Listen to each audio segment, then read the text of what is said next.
प्रश्नावली 1.2 एक number question, निम्न कथन सत्य है या असत्य, कारण के साथ अपने उत्तर को दीजिए। ए नंबर, प्रत्येक अपरिमेय संख्या एक वास्तविक संख्या होती है। यह कथन सत्य है क्योंकि जितने भी अपरिमेय संख्या होती है वो सभी संख्या वास्तविक संख्या के अंदर ही आता है। समझने के लिए हम संख्या को दो भागों में देखते हैं। यहाँ एक वास्तविक संख्या, दूसरा अवास्तविक संख्या। अब वास्तविक संख्या भी दो भागों में विभाजित हो जाती है, एक परिमेय संख्या और दूसरा अपरिमेय संख्या। जबकि यह अपरिमेय संख्या इस वास्तविक संख्या के अंदर ही आता है, तो इसीलिए यह कथन सत्य है। बी नंबर, संख्या रेखा का प्रत्येक बिंदु रूट m के रूप का होता है जहां m एक प्राकृत संख्या है। इस कथन का उत्तर होगा असत्य, क्योंकि जितने भी प्राकृत संख्या होता है वो सभी संख्या का वर्गमूल संभव नहीं होता है। इसको समझने के लिए हम संख्या रेखा को देखते हैं। संख्या रेखा में तीन प्रकार के संख्या है, शून्य के साथ धनात्मक और इधर ऋणात्मक। जबकि ये धनात्मक संख्या हम लोगों का प्राकृत संख्या हो सकता है, और इधर शून्य और फिर माइनस के जितने भी संख्या है ये सभी संख्या प्राकृत संख्या नहीं होगा, तो इसीलिए हमारा यह कथन असत्य है। सी नंबर, प्रत्येक वास्तविक संख्या एक अपरिमेय संख्या होती है। इस कथन का उत्तर होगा असत्य, क्योंकि जितने भी वास्तविक संख्या होती है वो सभी संख्या अपरिमेय संख्या नहीं हो सकती है। जैसे वास्तविक संख्या 2 को लिए तो ये 2 को हम लोग p/q के रूप में लिख सकते हैं, जबकि अपरिमेय संख्या का परिभाषा होता है जिसे हम लोग p/q के रूप में नहीं लिख सकते हैं, तो इसीलिए यह कथन असत्य है। 2 नंबर क्वेश्चन, क्या सभी धनात्मक पूर्णांकों के वर्गमूल अपरिमेय होते हैं? यदि आपका उत्तर नहीं है तो एक ऐसे संख्या के वर्गमूल का उदाहरण दीजिए जो एक परिमेय संख्या है।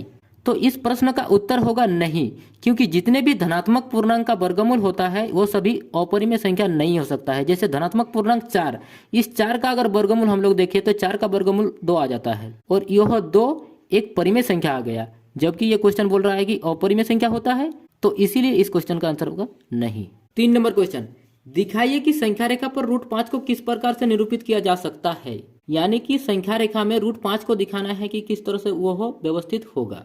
इस क्वेश्चन को बनाने के लिए हमको एक सीधा संख्या रेखा चाहिए। इस सीधा संख्या रेखा को हम स्केल की मदद से कर सकते हैं। इस संख्या रेखा में बिंदु O से 2 सेंटीमीटर का माप लेकर बिंदु A भी लिया गया है। अब इसी बिंदु O को 90 डिग्री का कोण बनाकर ऊपर की तरफ 1 सेंटीमीटर का माप लेकर बिंदु B डाल दिया गया है। यहाँ पर हमको एक समकोण त्रिभुज प्राप्त हो गया है। अब समकोण त्रिभुज में हमको देखिए लंब पता है, आधार पता है, लेकिन कर्ण नहीं पता है, और इसी का मान हमको निकालना पड़ेगा। अब इसका मान हम किस तरह से ला सकते हैं? देखिए ये समकोण त्रिभुज है। समकोण त्रिभुज में हम पाइथागोरस का नियम लगा सकते हैं। तो पाइथागोरस प्रमेय से, पाइथागोरस प्रमेय में हमारा क्या होता है?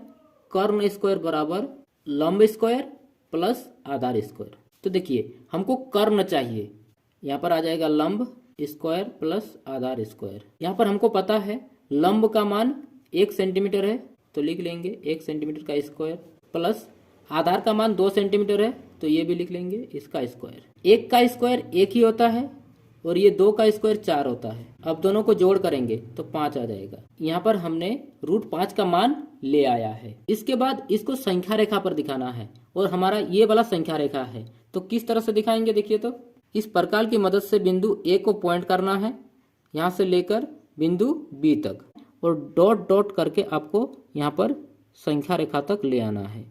जहाँ पर ये संख्या रेखा को काट रहा है यही वाला √5 का मान है। यहाँ पर हम लिख देंगे √5। ठीक है, तो इस प्रकार से हम इस क्वेश्चन को बना सकते हैं। तो उम्मीद है आप लोगों ने प्रश्नावली 1.2 को समझ लिया होगा। वीडियो देखने के लिए बहुत बहुत धन्यवाद।